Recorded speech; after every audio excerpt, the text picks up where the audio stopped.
Welcome to This Week in Tiger Athletics. I'm your host, Haley White, and joining me today is FHSU SID Ryan Prickett, and he's going to help me break down this week in Tiger sports. So men's basketball came up short against Rogers State on Thursday night with a 74-68 loss, but topped Northeastern State 87-80 on Saturday.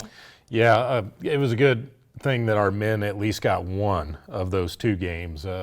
We were hoping that we could maybe get both of them in. We were right in that Rogers game on Thursday night. Obviously, they were a nationally ranked team. I think the week before I said they had been on the cusp of getting in the national rankings, and then finally they jumped in. But that's a sound team we played that night, and I really think we could have won that game if we would have just hit a few more three-point shots. We were just, I don't know what it was that night, but one of 14 from beyond the arc, that's just not going to get it done, especially against a team of that caliber. And I think if you hit it maybe at least 4 or 5 of those shots, that we might edge them there at the end of the game. So, but we just kind of fought that uphill battle all night. Just couldn't get over the top, but we competed hard. But then, you look at the game on Saturday, we were on the cusp of getting ran out of the gym early on in that game. And we were down 15, 16, whatever it was early, and it wasn't looking good, through the first 10 minutes of action. And then we kind of started clawing at them and, started making our way back in it by halftime. And then in the second half, we just, locked down defensively there for a little while and then started hitting shots left and right. And that's, critical in one of those types of games where, you feel like you got to get one of these home games for the week. And our guys really, put their minds to it and got the job done. And to come all the way back from, like I said, down as much as they were in the first half and go on basically, I think it was a 19-0 run in the second half to get in front of them and then hold on in the end. Our free throw shooting was a little bit shaky down the stretch to kind of allow them to keep chipping away and get that thing close by the end of the game. But, I think that's huge that, you go 1-1. Now you're sitting in 9th still in the standings, but we're tied with Central Oklahoma. And we got 2 teams sitting behind us 1 game back, which is Central Missouri and Pittsburgh State. Yeah, I about forgot which ones are where they're at. And then Emporia is 2 games back. And Lincoln is in front of us, but really we can't really worry much about what Lincoln does because we don't have the head-to-head on them as far as like trying to, the tiebreakers for the MIAA tournament and all that kind of stuff because we lost to them head-to-head and we won't play them again in the regular season. So there's a lot that rides on this week for the men's basketball team as they try to punch a ticket to Kansas City, but nothing is in stone yet and they have to play well out on the road this week. Yeah, and as crazy as it sounds, that trip to Kansas City is near. 2 games this week against Central Oklahoma on Thursday and then Newman on Saturday. Yeah, so, like I just said there, the Central Oklahoma game, us being tied with them going into this week, obviously that game in Edmond on Thursday night is humongous for the men. If you beat them, that means we would have a 2-0 advantage on them for the season because we beat them here in Hayes.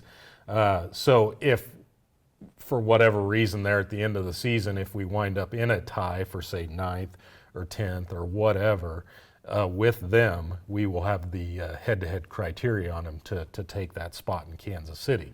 So that's one reason why it's huge, but you just don't want to leave it in the hands of, oh, we need this team to win and this team to lose and all that kind of stuff that could wind up happening on Saturday. So if we go down and take care of business in that game, I think that our chances are pretty darn good that it's close to being locked up that we're going to go to Kansas City. But if you lose, then you got to have a lot of, well, let's hope this team wins and this team wins. And, you start doing a lot of hoping come Thursday night and Saturday night to see what your fate is of getting in. So we'll see how it all shakes out. But even that game at Newman on Saturday, that's a tough place to play, and they may be last in the conference right now, but obviously that's going to be their last home game, so probably their senior day. Mm-hmm.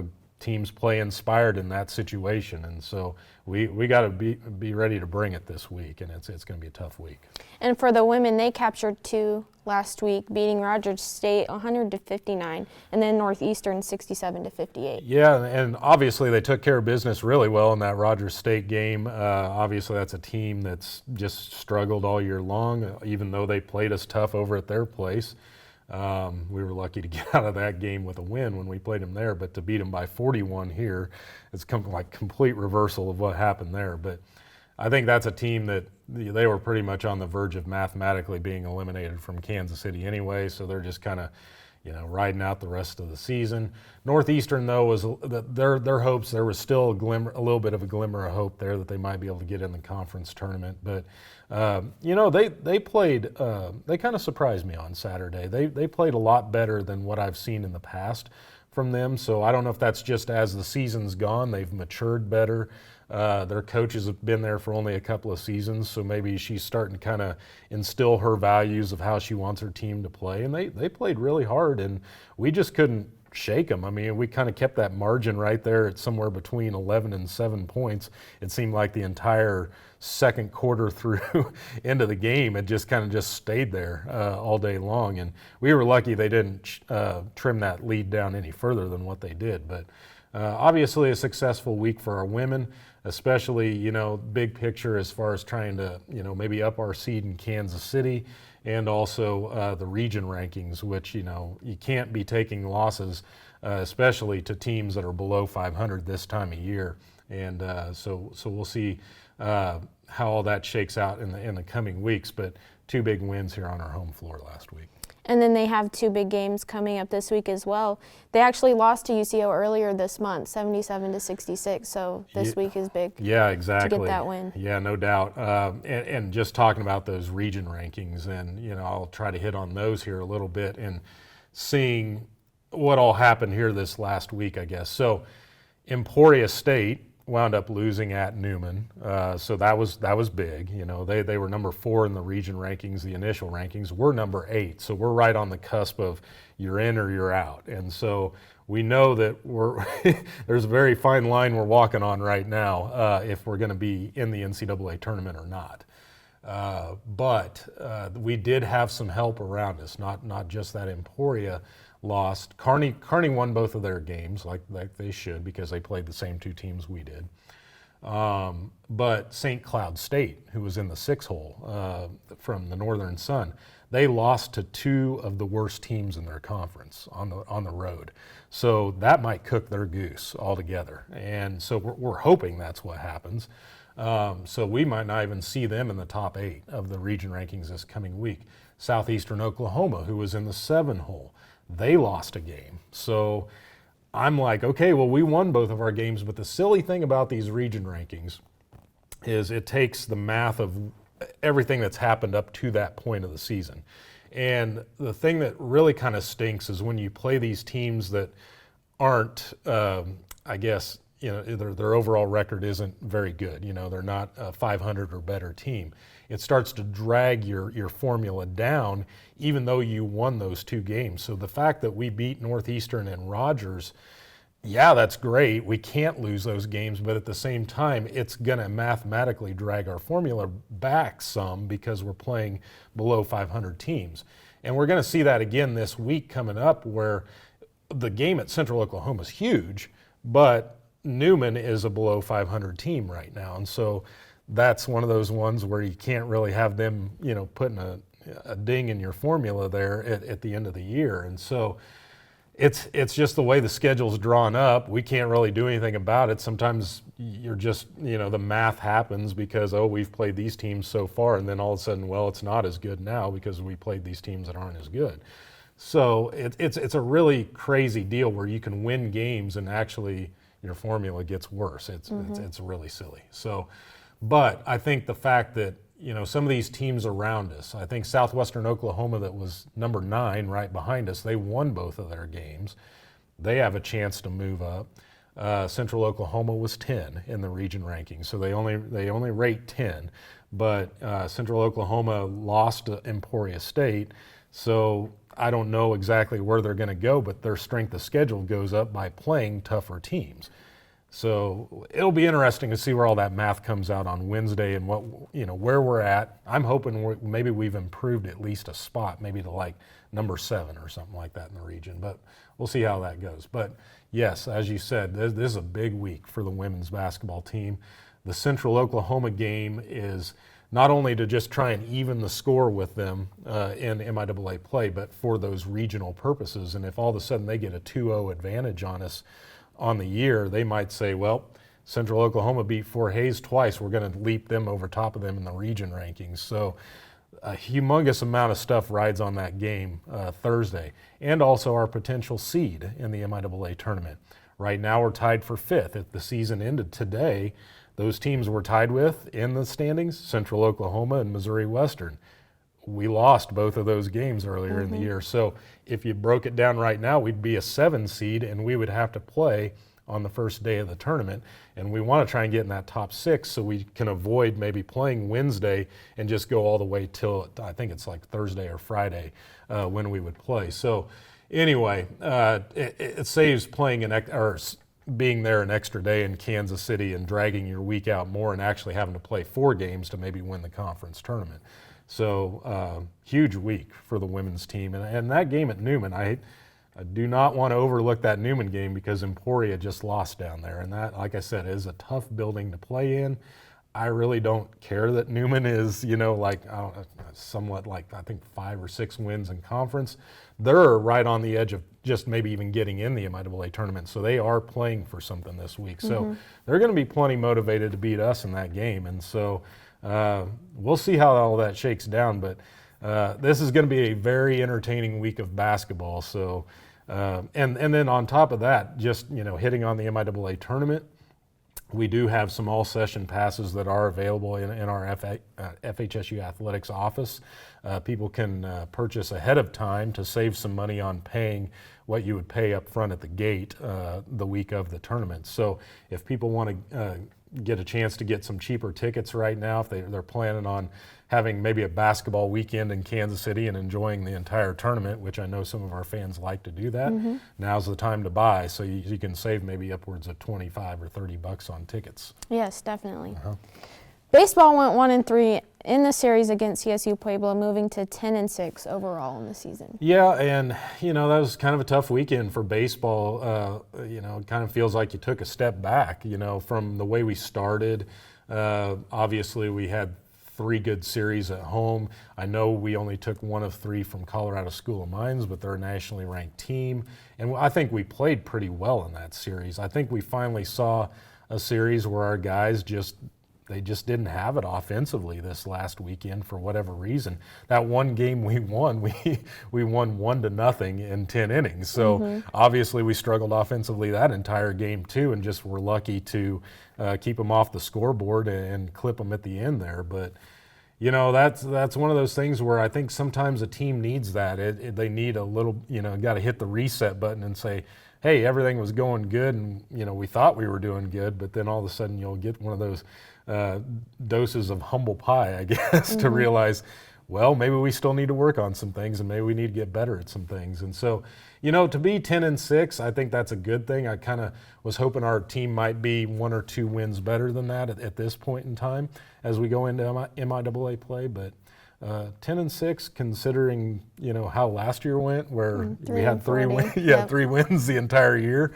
I think we'll take it. Where we're sitting right now. But it's okay to get greedy though when you see the good start to the year, and you want them to get as many wins as possible before we get into the grind of MIAA play. But 10-6 start, that's pretty nice feather in the cap so far. So. And they have a chance to start MIAA play on a high note against Pittsburgh State this weekend. Yeah, and Pittsburgh State, I'm sure, they kind of had a little bit of a rough start to the season, but it looks like they've kind of started to get it together here as the season's progressed so far. And so that'll be a good test for us right out of the gate. And it's going to be our first games away from home this year. We've played in Hayes all 16 games so far this year. So it'll finally be a test to go to somebody else's ballpark. And hopefully we'll take maybe the series, maybe get 2 or 3 down there, maybe take all 3. But that would be great. But we'll see how the baseball team does this week as we get MIAA play going. So. Softball won 2 and lost 2 in Edmond, given that the final game was canceled due to rain. Yeah, and I think that's good that they at least got the 500 split for the week. You know, those the games on Friday, at least that first game, the one against Texas A&M Commerce, that's a really good team.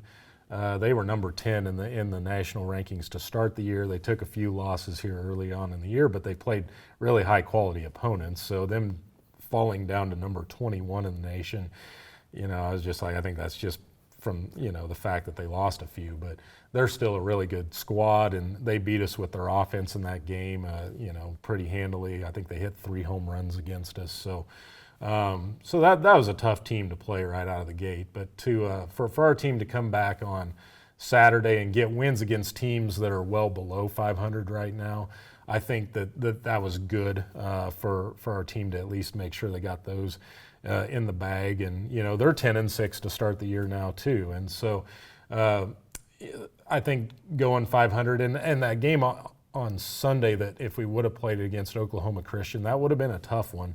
We had lost to them the week before, and you know, as we went into that previous weekend, they had entered that weekend 9-1. So that was going to be a tough team to get, you know, a win off of on their home field. So, you know, who knows? I mean, how that would have shaken out in that game. But I think a 10-6 start for the softball team is a really good start as well. And we got one more tournament weekend ahead of us before we start thinking about MIAA play the following weekend. So, yeah, it's a good start for the softball team so far. Yep, and they have 6 this weekend at the Washburn Invitational. Yeah, going over to Topeka. I hope that their weather is going to be as nice as it's supposed to be here in Hayes. So we'll see if we can get all 6 of those in. But we're going to see some teams from the Great Lakes Valley Conference and also from the Northern Sun. So more regional crossover play to, you know, if you go down there and have some success, it might be nice to have a nice solid above 500 record against in-region teams, and then kind of let the chips fall where they're going to in conference play. But to get a above 500 record as we go further into the season, hopefully we can keep that rolling. And you never know. I mean, by the end of the year, maybe you have a look at the NCAA tournament if you play well enough in conference play. Yes. Track and field wrapped up its indoor regular season with strong finishes at the Nebraska Tune-Up. Yeah, and you know, the track and field team, as they get ready for MIAA championship week, you know, some good performances there on both the men's and women's side in that final week. Obviously, Ryan Stanley again in the pole vault, he's been really strong, but we had a few of our other athletes on the track do some good things, and so we'll see, you know, how that all shakes down. The MIAA is always a beast as far as, you know, trying to place high in the conference meet. There are some athletes all the way across this conference, so if you're not one of the most elite athletes in your event in the country, sometimes 5th, 6th, and 7th places happen in this conference because of the caliber of athletes that we go up against in this conference. So it'll be interesting to see how that goes when we head to conference this week.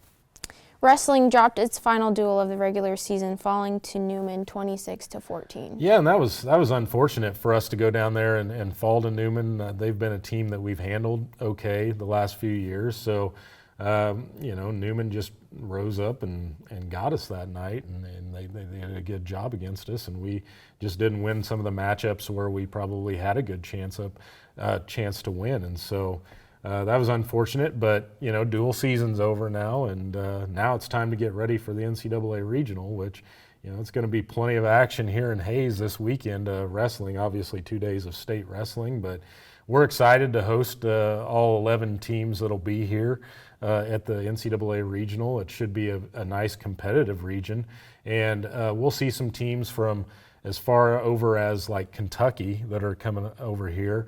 But also some teams from like Arkansas and Missouri and Central Oklahoma will be here from our conference. It's a little bit weird because our conference gets broken up just a little bit. Kearney actually hosts one of the other regions, which they get all the teams from the West. So like if everybody's thinking like our old Rocky Mountain Athletic Conference days, most of the teams from that conference will be at the Kearney Regional, whereas we've got some of these teams that are now kind of part of our newer region now that the MIAA is kind of more aligned with the teams east of us. So, but it's kind of funny how they break down that NCAA regional. And so, but like I said, we're excited to host it. We'll see how many of our guys maybe can get qualified for nationals and go from there, I guess. Well, that wraps up This Week Ahead. Thanks for joining me, Ryan. Yeah, no problem. Tune in next week for another episode of This Week in Tiger Athletics. To stay up to date on the latest news and information throughout the week, visit tigermedianet.com.